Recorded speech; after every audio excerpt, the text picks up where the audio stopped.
How do you keep showing up to life when you feel like you're dying inside? Welcome to Business Without Barriers, the show bringing you relevant strategies to thrive and succeed in a volatile world, and the show turning barriers into bridges by bringing humanity back to business. I'm your host, Carmen Wild, and opening up his success vault today is Thomas Kim. Thomas is an entrepreneur and investor with a focus on real estate and small business with high growth strategies. He's the founder and CEO of Everclean, a modern car wash with a social mission to enrich lives through opportunity and holistic mentorship. He and his wife, Evelyn, make their home in the Chicago suburbs and have one daughter, Mackenzie, who is in heaven. And prior, Thomas raised 3 teenage foster children. Hobbies include any sport under the sun, foreign travel, motorcycles, and high-fiber breakfasts. A very, very warm welcome to you, Thomas. It's amazing to have you on the show today. Thank you so much for having me, for trusting me with your listeners. It's a pleasure to be here. And it's such a pleasure to always share with we're literally across the world from each other and sharing. What time is it over there? It is 5:05 p.m. All right, it's 8:05 a.m. here, so very much opposite ends of the world. Absolutely. So let's start with, you've got all these hobbies. Share maybe a fun memory that just like triggers for you doing one of your many hobbies. Yeah. So these days I do a fair amount of, well, I should say I do as much mountain biking as I can. Uh-huh. And for me, one of the unique things about mountain biking is it's been a hobby with continuity throughout my life, right? So I have memories of being 6 years old and doing the same exact thing in a very different setting. And so I remember last year biking in this trail called John Muir in Wisconsin. And the trail opened up into this meadow. There was no one around. The sun was shining perfect. And as I'm standing there, I felt like I was 8 years old again, and I just forget about everything. And so that's a fun hobby. Usually anything combining a little bit of exercise with nature and other people is it's an awesome hobby for me. I'm with you on that. Such a beautiful combination. So, Thomas, you've done a lot of things and you've got all these hobbies and you've got a couple of businesses. What would you say your most cherished success to date is? I think, boy, that's a good question. I am most proud of how my wife and I, if I'm being totally honest, have walked through our daughter's sickness and eventual passing. And nothing I have done, I feel like almost everything had in some ways prepared me to do that a little bit better.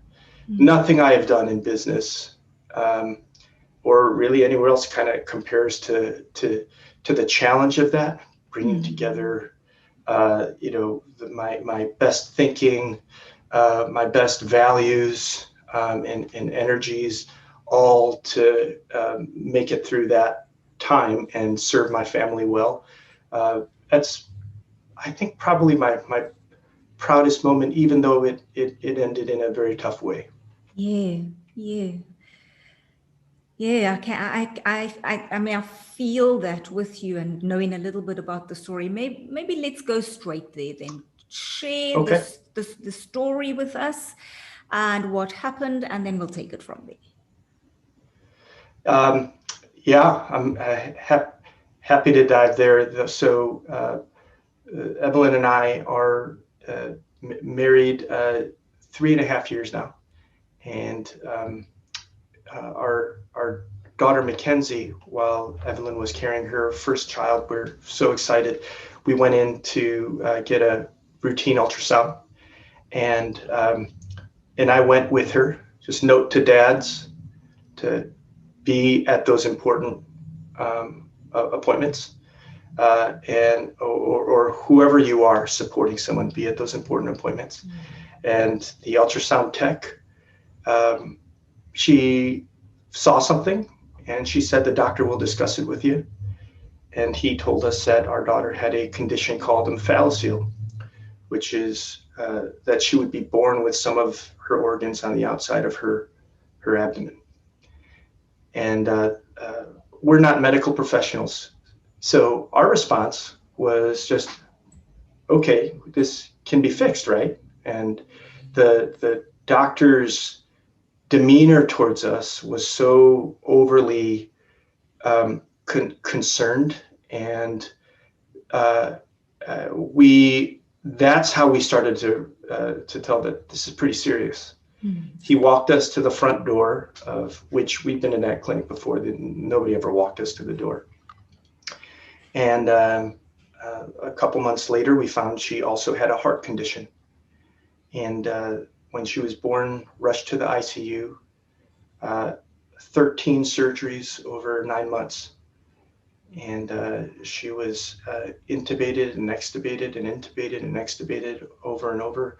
We saw her nearly suffocate, I think without exaggeration, probably about 50 times. And watching someone suffocate one time is pretty traumatic, but your own daughter 50 times is pretty hard. She was a COVID baby, so on top of all of that, we had to navigate the time with only one parent in the hospital. We couldn't both be there at the same time, which made that extremely tough. She got so much better, and Mackenzie was a sweet, sweet little girl who, no matter how much pain she was in, she still found ways to be happy and not complain and smile, and she would still play. She got well enough that we were going to bring her back home for the first time. And that week she went into septic shock and spiraled, and eventually she didn't end up making it. Oh. I'm so sorry, Thomas, that it turned out that way. Yeah. And yeah. I mean, you're so brave to share the story and to come onto a show and to be willing to share the story. And I thank you for that. That courage is really commended. Yeah. And we decided early on. So when Mackenzie first passed, we were a mess. And in a lot of ways, we're not out of it. We're still in it. It wasn't that long ago. How long ago is it, Thomas? No. So it has been now, it's been 8 months. Oh, it's only 8 months. Sure. Yeah, 8 months. So we're still in the thick of it. Early on, obviously, just every single day, we'd literally have the wind knocked out of us, just heaving and grieving, and a lot of anything and everything you can imagine. Easy things were hard, and our marriage was really taking a beating, and we're still walking through those things. But we had major breakthroughs in our processing of that, largely through other parents who've gone through this before us. And we found healing as they opened up. So we decided someday when we can, we need to do the same. And we need to talk about our story, because life is messy, and especially in the business world, we love talking about our successes and all the things that are going great, and you know, this IPO and this business sale and this deal, and you know what? That's, if you live only in that, that's not reality. And so as we Evelyn and I spoke, we said, okay, well, let's start talking about that now. And so it's only recently that I've started to open up, in the hopes that it might help someone going through something similar. Absolutely. And that it does, for sure, because we need to be able to be vulnerable enough to share these stories that touch us in ways that we can't even imagine, that cut us and pierce us in ways we can't even imagine, because there are other people that need to know, how are you doing it? What are you doing? And those are some of the questions I want to, I'd love for you to share. So when it was at its most piercing, what do you do to get yourself out of bed? And you're still running two businesses, right? It's really, Everclean is where I'm spending most of my time, and I have been. Okay. I mean, that's a substantial business with many different locations and staff. What did you find gave you that energy or the drive to still face the day? Can you go back there and help us understand that? For sure. I put it into two buckets. There's the physical and spiritual areas that I drew strength from. And on the physical front, it's just painfully practical. But I remember as Mackenzie was getting sicker, I just started to think, I don't have the energy to take care of myself. I've got to put all my energy into just being there for Mackenzie. And that was a lie. It was a lie because that's exactly why I needed to take care of myself, so I would have the energy to be there for Mackenzie. And everything was hard enough. I didn't need to make it harder by being the worst version of myself. So I installed a pull-up bar in her room. And as she would take naps, I go crank out a set of pull-ups and try to do 100 a day whenever I'm at the hospital. And I found a juice bar nearby. I would get my nutrients and get my green shake, which is kind of a normal part of my routine. And then on really traumatic days, where I would have been ashamed to admit this before, but traumatic days, I would take sleep meds. And make sure that I would have the energy tomorrow to go at it again, because I've got a brand new battle I've got to fight. And I think had I gone the other route, where I just kind of I didn't take care of myself at all, that would not have been good for anybody.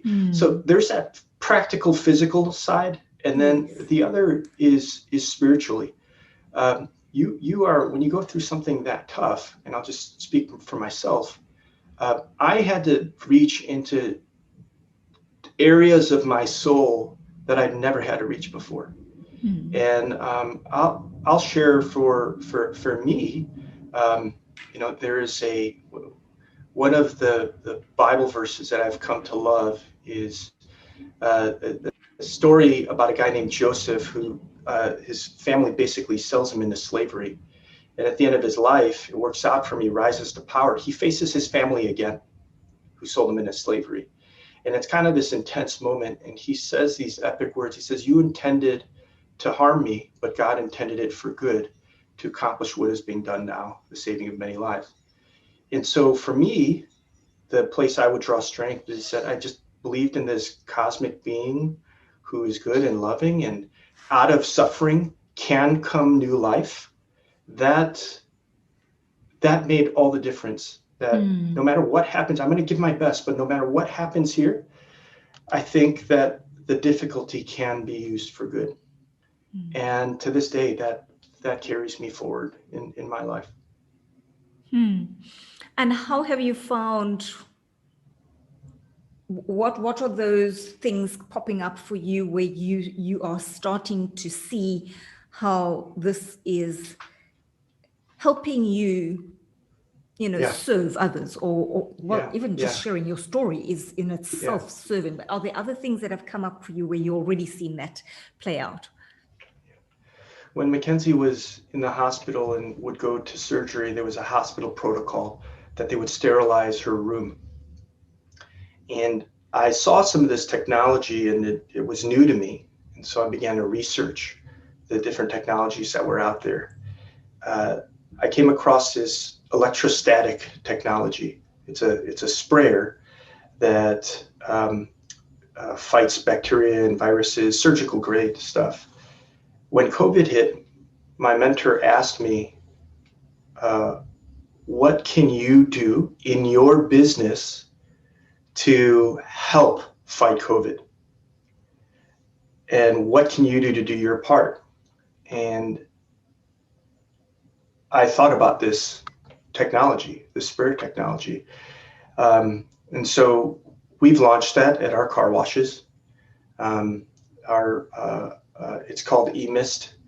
And for anyone who comes in and wants to disinfect their car, we'll spray it. And within 60 seconds of contact, it kills coronavirus. So for the driver who maybe they're just overcoming, getting over a cold or COVID, and they want to drive their kids in the car again, there really wasn't a solution that people felt comfortable with. Well, we're offering that. We do it for free, and just to do our part in the community. And the only reason I know about that technology is because I was in the hospital. Well, what an amazing give back. I want to come back to the spiritual side of things. Thomas, because yes, we're drawn to the spiritual side. And like you say, you've had to reach the deepest parts of your soul that maybe were previously foreign. Tell us a little bit about your journey, what you started to do, how it comforted you, what you still do, what's developed on that front that has served you. Yeah. So I go every day. I spend a little bit of time getting spiritually centered before I start my day, and that was a practice that I've done since I was a teenager. Mm-hmm. And I just make sure that when I head into the rat race out there, there are so many messages in the world, and probably now more than ever. Messages through culture, through music, through movies, through ads, and what is the message that I want to hold as my true north as I'm heading into my day? Because if I don't have that at the start of the day, I've lost before I've even started, right? But if I get that right at the start of my day, maybe I've got a fighting chance. And so every morning, and I did this before our call, I sit down, and for me, it's opening the Bible and reading what I believe to be the greatest truths and wisdom that has gotten me to where I am and through the hardest times of my life. That's one practice. I think another for me is people and being surrounded by a community. So I was on a call this morning at 7 a.m. with a group of, it's probably about 20 guys. And, we just have these kinds of conversations together for 20 minutes. And then we head in the day and support guys who need to or going through something tough. Those are a couple of the practices that I think have made all the difference, because I need these kinds of disciplines, because I'm not strong enough to get through it. And it's that recognition of, hey, I have limitations. And if I don't work out, I'm going to fall apart, right? And these are the exercises that work my soul, if you will. Yeah, it's so interesting. You say you have limitations, but the fact that you're willing to recognize it and willing to surround yourself with community and willing to have the disciplines to help you through those limitations, to my mind, turns the limitations into strengths. Yeah. That acknowledgement of the limitation is your strength, actually, which is, it's society doesn't allow us to do that. We've got to be quite courageous Yeah. to put that out. And Yeah. and There's that's, yeah. yeah. There's when there's a uh, a verse in the Bible that says, "For when I am weak, then I am strong." But you have to, if you think you're strong to begin with, you're in trouble, right? But when you acknowledge your weakness and you begin there with, "Hey, I need help. I need help from other people. I need help from God. I need help from my wife. I need help from my coworker, whatever." That's where now there are possibilities for strength in your weakness. Yes, yes. And it's such a wise way of looking at it, and so completely contrary to what we taught. So, and it takes these circumstances to help us see the right way to think about things. Yeah. And how have you and your wife, did you find that you grieve differently? That, what Yeah. were the difficulties from a couple perspective? Yeah, it's such a complex one. Yeah, and the statistics on parents who lose children are not good. And we not only have faced it, we are facing that now. And we work through it. We both are going through counseling from pretty early on. And even then, it's a battle. The part of it, I think, is grieving differently. I think the other part of it is, having to walk through losing a child is the heaviest weight maybe anyone ever has to carry. And so you got to carry the heaviest weight you've ever had to carry while you're at your weakest. Right. Sure. So imagine going into the gym and you're having to pick something up you've never picked up before, but on top of that, you have an injury.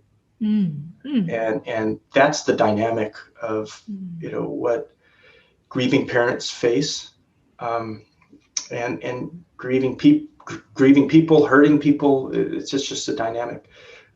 For me, I love to get kind of develop a plan and get after it, even if that's about my grief.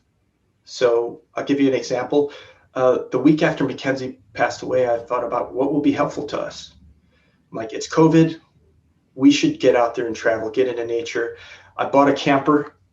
And even that was hard to find. 3.5 hours away, Wisconsin. Bought it sight unseen, picked it up, brought it back, and said, let's go to Oregon, go visit our friends. And I'm in Chicago, so that's a pretty far drive. That's my approach, right? Let's get out in nature, do some things, be around people. We can talk about it. We can cry. We can go have fun. and Evelyn's way. So that's my idea of grieving. We're driving out there to Oregon, 30 minutes outside of our destination, right? In complete, like, beautiful wilderness. And Evelyn tells me, what are we doing here? After we've driven like 30 hours, what are we doing here? And what do you mean? And she's like, we just left Mackenzie behind. She just passed away a week ago. Shouldn't we be at home? Shouldn't we clean her room? Shouldn't we go through her hospital? Sure. And if you're listening to this, you can probably relate to both sides. You're like, when I described, some of you might have been thinking, oh, that's a great idea. And then, what Evelyn describes, you're thinking, oh yeah, that makes sense too. And that's just the nature of people have different ways of grieving. And even sometimes an individual person wants to grieve in different ways at different times. So we're not completely consistent either. Wow. But that is working through it. So how did you handle that particular experience? Not well. So I had to gather myself, and which is especially hard to do. Even if you do it well naturally in those moments, now all of a sudden the easy thing normally is really hard. So gathered myself and said, okay, we have a camper behind us, and we can literally go anywhere in the country. We can't cross the border because of COVID right now, but we can literally go anywhere in the country we only need to do right now what's helpful to us. So what would you like to do? And that took a lot for me to say that, because, we have everything planned. Friends are waiting for us 30 minutes away. And she said, let's go and we'll see how it is. So we went on, and that was a tough trip. It ended with Evelyn flying back early, because she just felt like it wasn't right for her. Yes, but I needed to respect that desire, and then she needed to respect my desire and way of grieving. And so I came back a couple weeks later. I think you've hit that's such a crucial thing. I mean, you need that just to be a couple anyway, but now in this particular instance, that deep empathy and respect for where each other is, and that it's okay to be in different places. It doesn't mean that you don't care about each other. It's just you experiencing the same situation differently. And so over the 8 months, have you found a something that works for you, that you can share together, or when something pops up that you now know how to kind of dance with it a little bit better? Yeah, we're still working on that, because we are so different, and we knew that before Mackenzie, and even after she passed, we're finding that to new degrees. I think a couple of the things that have been helpful for us is Mackenzie's buried at a Catholic cemetery not too far from where we live, and it's Catholics have a beautiful tradition where so at this cemetery there's a statue, a gigantic statue of Jesus and a child sitting on his lap, and it says the Bible verse, "Let the little children come to me." And all the children are buried there. So Mackenzie's buried with, I don't know, a few hundred other kids. We like to go and do picnics there. And so sometimes my mom or my sister may join us, and we'll grab some food and put out chairs. That's been good for both of us. And being with other families who've also lost children has brought an immense amount of comfort. There's just an understanding there. Several weeks ago, we had a couple over that had just lost their daughter in February. And, we're not that far along. We're 8 months along, but we're further along than they are. And that's just been good for us to press into that. So those are a couple practices, but we're still pretty different, and we continue to work through that. Well, the beautiful thing is you are working through it, and you continue to strive to find those nuggets of gold that you can share together. You said earlier on that no matter how many difficult experiences you've had in life, nothing could possibly prepare you for this kind of a weight. Yeah. However, you have learned invaluable lessons. If you look at it right now, are there any pearls you can share with parents who may right now be going through a little one or child? It doesn't matter if it's little or an older child. It's still traumatic. Is there something you want to share with parents going through this potential, situation with their child passing before them, that could maybe just soften it? Soften is not the right word. Ease a little bit, or maybe it's the questions that we don't ask ourselves, that maybe you can pose the question that people need to start asking themselves. Yeah. For a parent who's already lost a child, things I would suggest are get in a grief group. You're not alone. You're not the only person going through this. When Evelyn and I had the benefit of joining a grief group of 70 families. And in our small group, there were 7 families. All of them had lost children. Half of them lost children to suicide. And sitting in that company is extremely, in a weird way, it's extremely life-giving, right? And you might think, oh, I don't know if I can bear someone else's grief. I'm already dealing with my own. Like, that's exactly why you need to be there. So get in a grief group, find it out, go look whether there's a nonprofit or a church or somewhere nearby. Get in a grief group. I'd recommend counseling. And it might take a little work. We probably saw, I don't know, 4 or 5 different counselors before we settled on ours. So find counseling. And the third, which was just helpful to me and Evelyn, is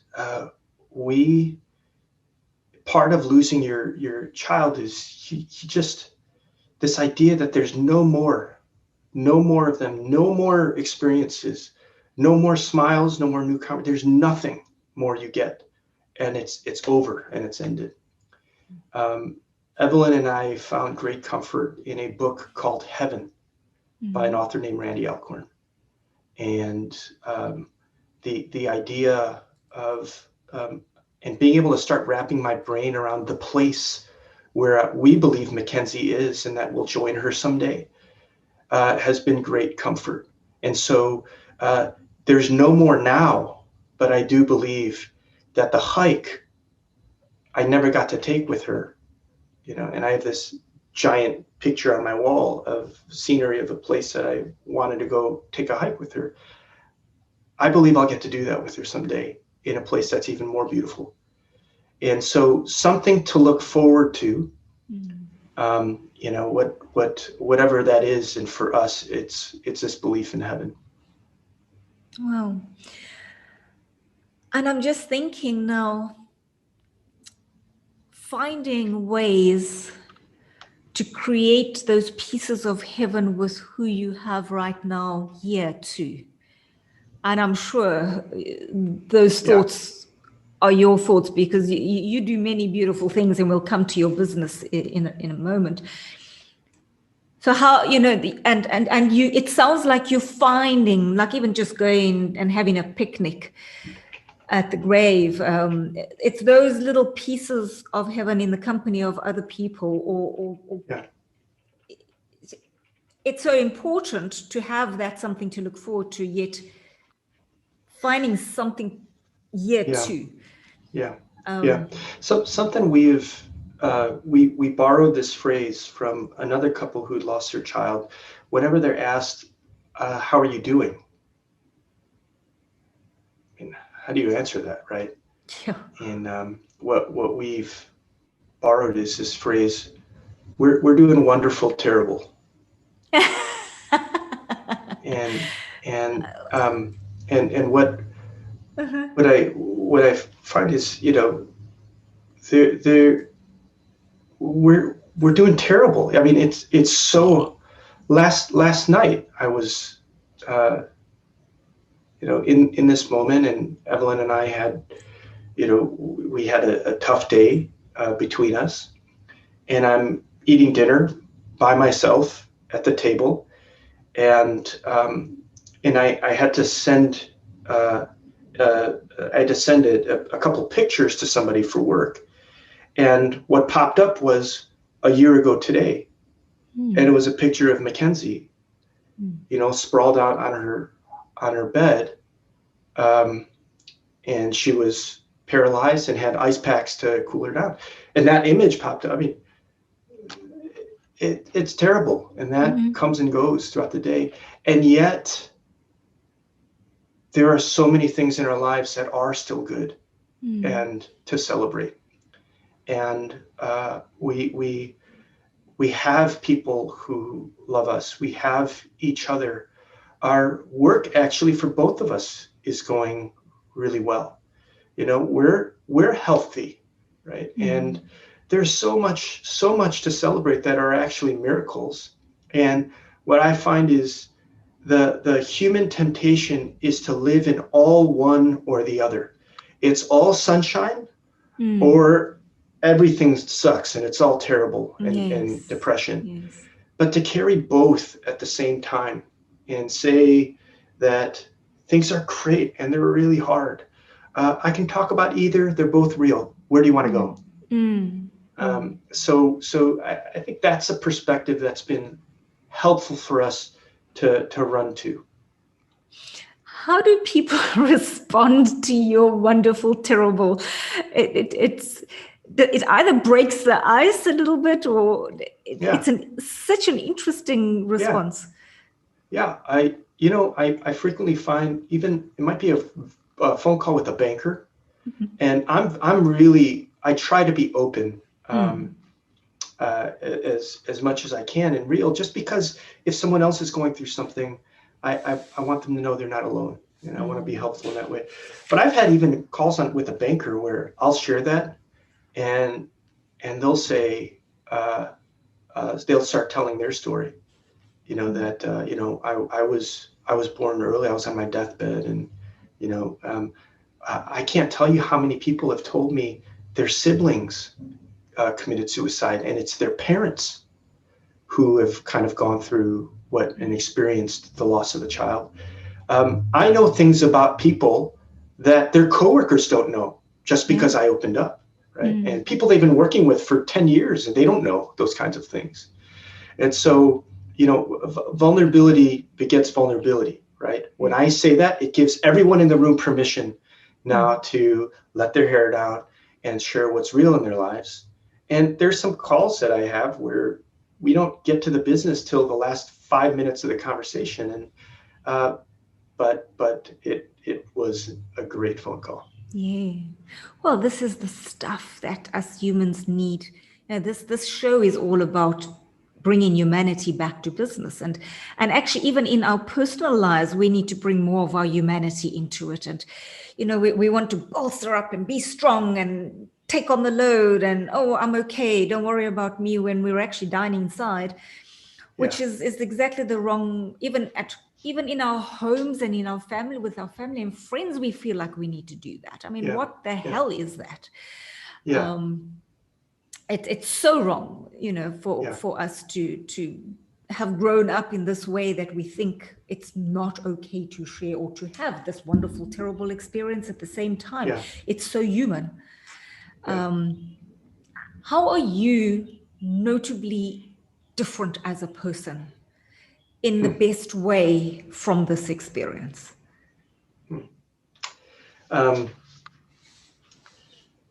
I think my both Evelyn and me are our levels of empathy.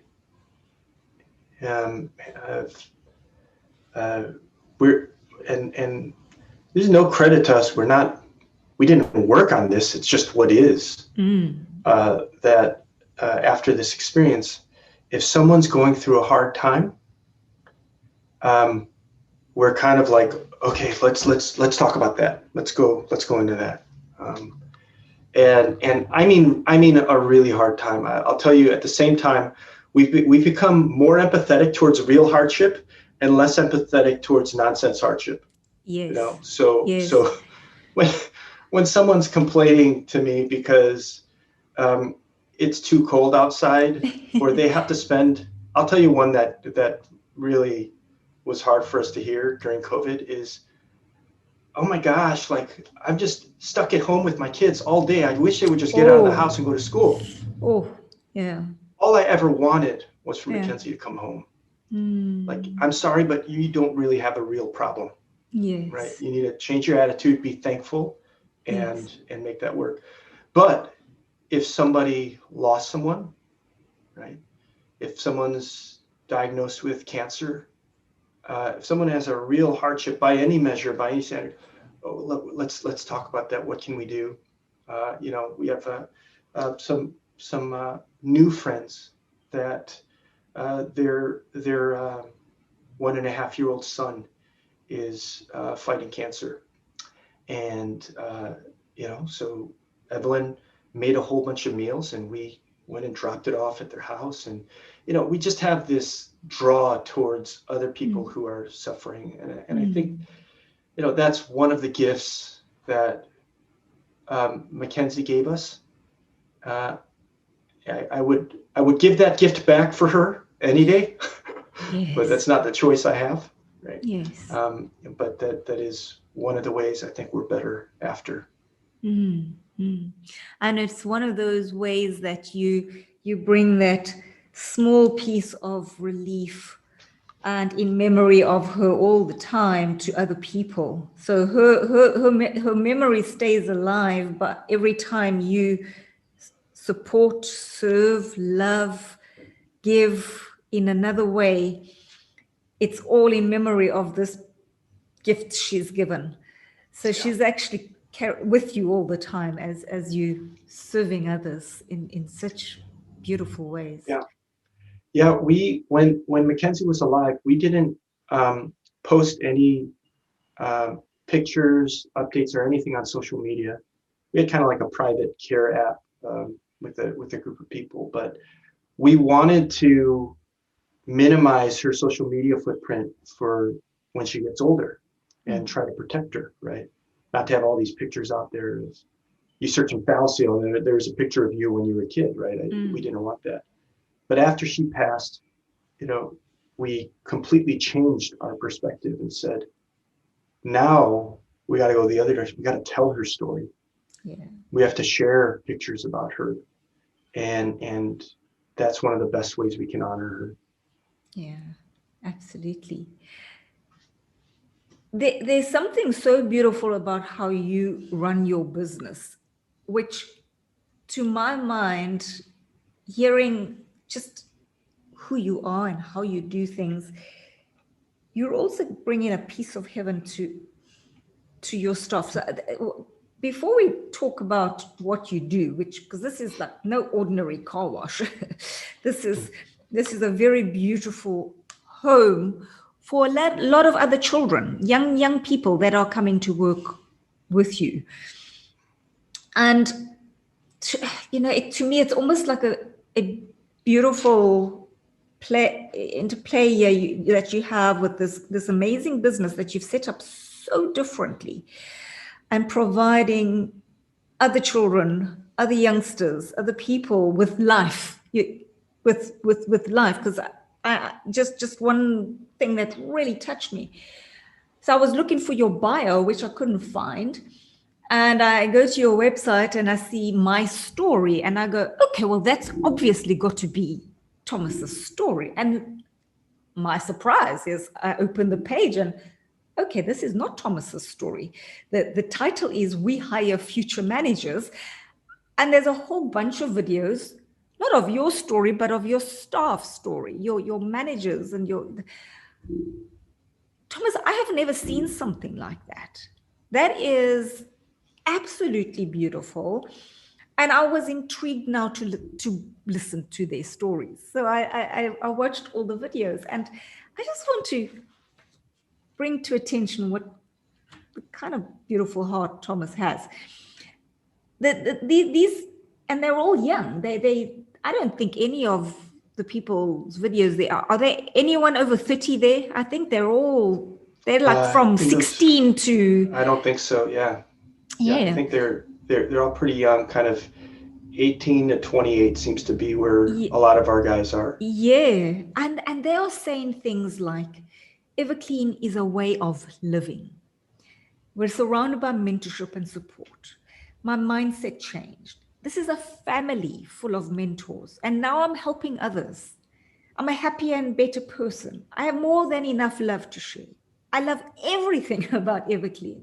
I'm pushed every day. It never feels like work. Love is the core value here. This is a family culture. Everyone here lifts each other up and is willing to help others become future leaders. I've accomplished my childhood dreams.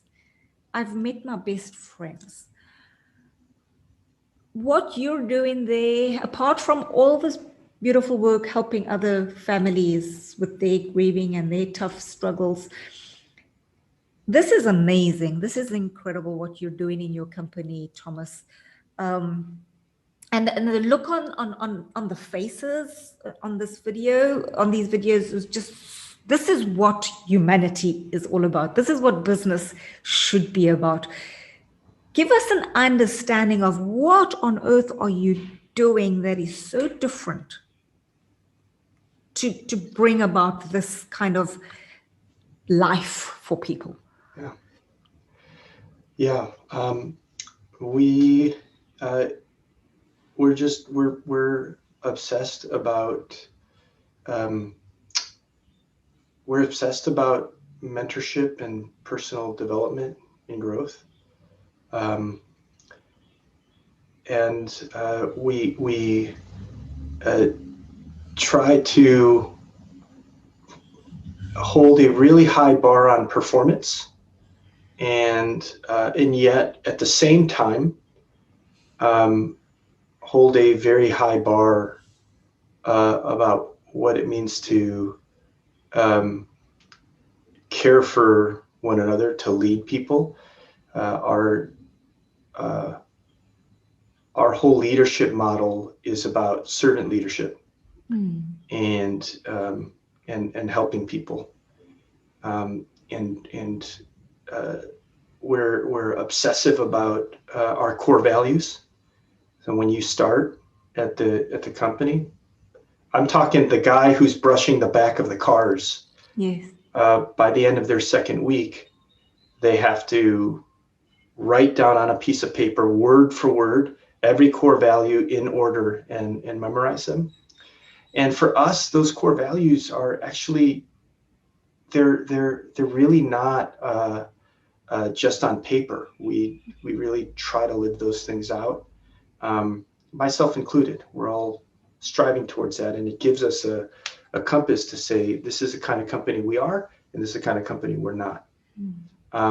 What you are seeing are the guys, and even as you were talking about that, I was getting kind of emotional because I love our guys. We have such good people, and when you have a strong culture, what it does is it draws in the people who fit, and it pushes out the people who don't. And it should do both, because there are people that this is not for, and they don't want to be mentored. They don't have the humility. They're not ready to work on themselves yet. They might be at some point down the road. And often when we let someone go, we'll tell them, hey, if this ever changes for you, just know you can come back. And so those are a few things. I think just having a stated social mission, and then having core values that are actually integrated into what we do, produce a culture that I want to work in, and our other guys do too. And that social mission is to enrich lives through opportunity and holistic mentorship. That's right. And we believe it's both, and I think that's unique to us. A lot of nonprofits and trade schools, they can't actually offer the opportunity. Yes. Right? They'll train you, but your opportunity. So we're developing you and placing you in your next positions of growth. And that's something unique I think businesses have, is job creation. And it's that opportunity that a lot of people are looking for. So when you, at those moments, first few months afterwards, how did this team support you as well when you were going through this tough time after, even during Mackenzie, when 9 months, first 9 months, you were going to hospital, and then 8 months afterwards. How have they supported you, and how has it just served as well to have this strong culture in the business? Yeah. I remember our Christmas party. So Mackenzie was born in November, and then we had our Christmas party in December. And it was very much at the early stages of walking through this. Evelyn and I went to the Christmas party, and at the end of it, they called me to the front, and then there was kind of a big line of the guys that that formed, and just one by one they walked to me, they gave me a hug, and they handed me a handwritten letter. And just having, you get that from one person, and it's incredibly uplifting, right? I mean, I don't know how many guys there were that did that, but that was incredibly strengthening. And then what followed, a couple guys in particular who really helped carry the load, who were willing to shift and be flexible, not only because of Mackenzie being in the hospital, but because of COVID. Both of those came at the same time. Sure. Wow. And so I think flexibility, understanding, and still performing with a level of excellence. I did have to have a very clear distinction, though, when I held a meeting with the guys, and so there were a couple guys that I let go of, and we're a close-knit team. So when those two guys left, some of the people on our team were kind of hurt, and they weren't happy about it. And so we had a meeting, and I clarified that what I need for you to support me, what I'm asking for, is I want flexibility and understanding in the form of allowing me to move meetings around if I'm having a hard time and I'm at the hospital, of understanding if I miss something or I'm late to something. That's what I want in the way of flexibility and understanding. But what I do not want is for you to excuse poor leadership decisions. So if you have a problem with these layoffs, I want you to come and talk to me. Don't say Tom is going through a hard time, so his judgment is kind of slipped, and it's okay. That's not okay. Right? That's not good for anybody. So be flexible with time and my availability, but please do not be flexible with excusing poor decisions. We need to uphold that bar. And so that's very much like that message I'm always trying to send is we need to hold the bar high, but we also need to be human beings that understand each other. Such lovely principles that you're instilling in that business. I mean, you've got your social mission, you've got your values, you've got this beautiful culture, you've got all this mentoring, but you still have boundaries, and you still have openness and okay to have the tough conversations, and you're holding yourself accountable with your people. Amazing. Yeah, I find one of the most helpful distinctions from Reed Hastings' books, the founder of Netflix, when he says that there's a difference between family and team, and we're not a family. We're a team, and teams can often feel like families, and families can feel like teams, but they're still different. Yes. Right. Families are about unconditional love. Teams are about individual contribution towards a shared goal. And we encourage, as we're a team, to build relationships and do a lot of the things that families do, but I make it very clear, guys, we are not a family, which means we will unconditionally love you and employ you no matter what you do. That's not true. Right. And we're very explicit about that. What we're trying to do is win a championship, and we're intense as we work. But my gosh, we're going to care for you. We're going to be there for you all along the way. But team relationships have a start and they have a stop. There's a place where it makes sense to keep going and when it doesn't. Amazing distinctions. Yeah. Really amazing distinctions, because when those lines get too blurry, that's when the trouble comes in. Right. So incredible distinctions. Thomas, is there a question each of us need to ask ourselves? At some point, every single one of us face death in some way. Do you think there is a question we should have asked ourselves way before we face this? Yeah. It's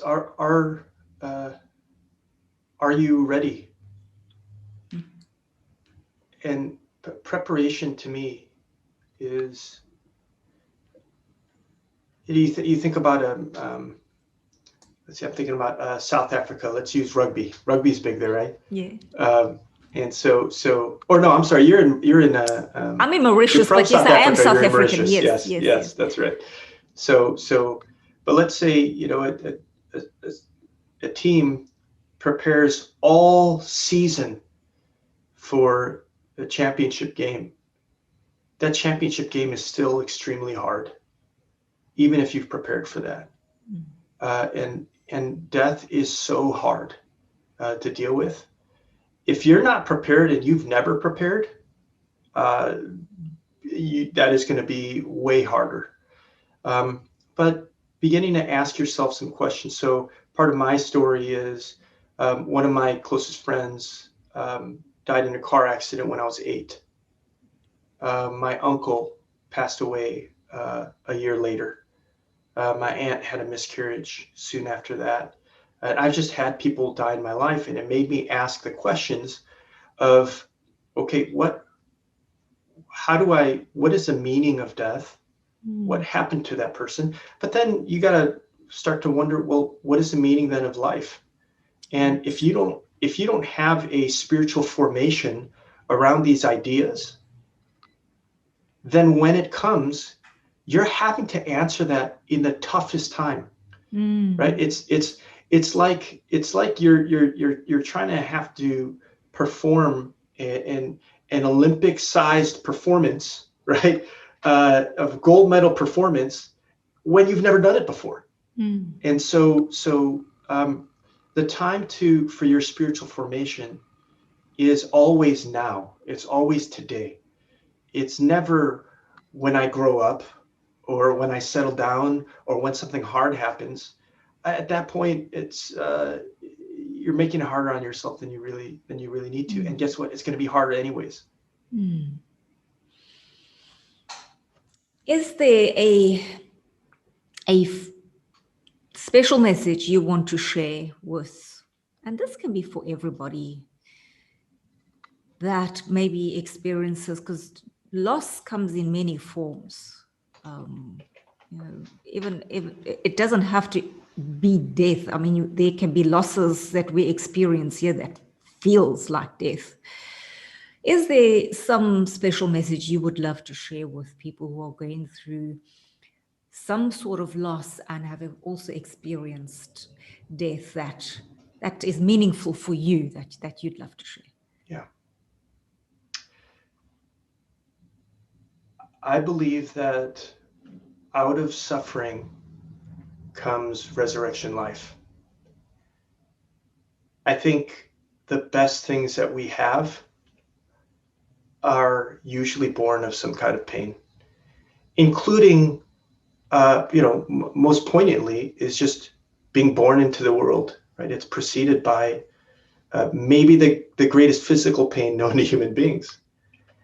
And that is a philosophy that is not spoken about enough, that we don't really get. And so as people continue to seek comfort and really fine-tuning paradise, that we lose that perspective. Out of my dad leaving when I was 7, I've developed certain values of mentorship that really drive me to do what I do today in the company. If I grew up with my dad in the home and I didn't have that, I don't know that Everclean would be there. And out of Mackenzie's sickness, right? New perspectives and friendships and the sprayers and these things we're doing in the community. Now, don't get me wrong. Like, if I could do it all over again, I'm not saying I would wish these things on people, but I am saying when they happen, there has to be a faith-based optimism, and for me at least, and that's what keeps me going. I believe I'll see Mackenzie again someday. My grandma passed away last month. They never got to meet because of COVID, and Mackenzie was in the hospital. My grandma was too old. I believe they finally got to meet, and they're playing together. Yeah. But that exists with a paradigm and a perspective that out of out of this suffering can come new life. And so what I encourage people to is think about that and think about, is that true? Is that do I actually observe that in the world around me?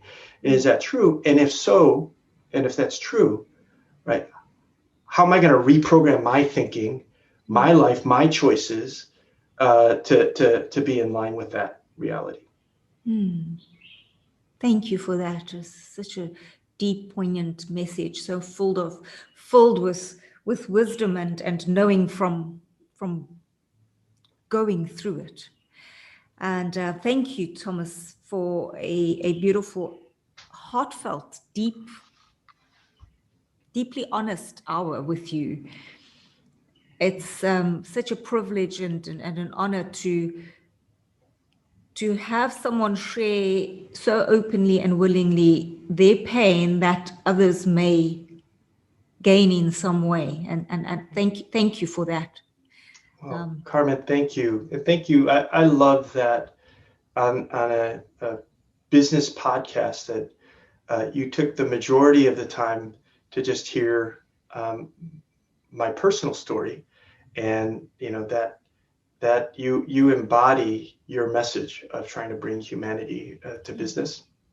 And I just want to thank you for listening, asking such thoughtful questions, and allowing me to share our story with your audience.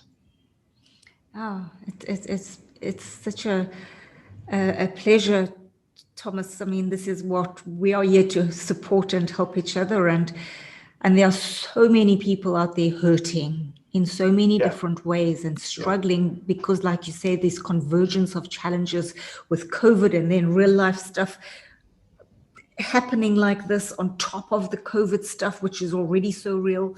And then you've got business. It is, how do we cope with this? We've got to learn from each other and share how we do it, because we don't have the answers. There's no books or manuals written to this. And you say, thank you, for chatting about the personal stuff. My take on business is that business is actually personal. They say to us in business, and so don't make business personal. Well, how can we not make it personal? Business is personal. I bring my being, my personal stuff into my business. And 80% of my coaching with top executives and entrepreneurs is helping them sort their business stuff out through getting the personal stuff sorted. And we get that sorted, and oh my God, business becomes a breeze.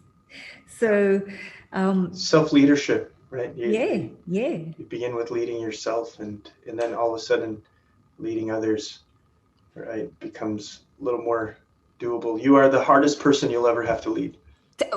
Totally.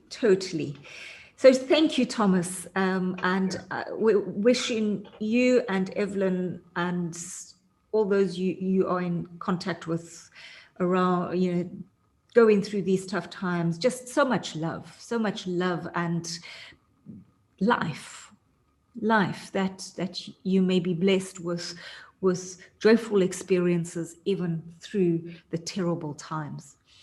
So thank you, Carmen. Much love and joy, and to all of you watching and listening. This has been a very different episode, but a necessary one for us to be a little bit different and heartfelt and deeper and more raw than we normally are on a business podcast. And just a final message that for me that came through is, it's okay to be wonderful, terrible. It really is okay. We don't have to be strong every single day. It's okay to have a day where you feel weak and you don't know how it is you're going to bring yourself out of bed or through the day. Let's remember our community, our humanity, and that it's okay to be vulnerable, to share our stories, to find other people going through similar circumstances, or just to share. This is what we're here for. This is what makes us so deeply beautiful as humans. So it's okay. If you're having a terrible day, it's okay. Be wonderful, terrible at the same time. And the the time will pass. Let's find those moments to create life, even when it feels like death, and to find heaven right here on earth as well. Thank you for being part of the BWB family. And until next time, lots of love.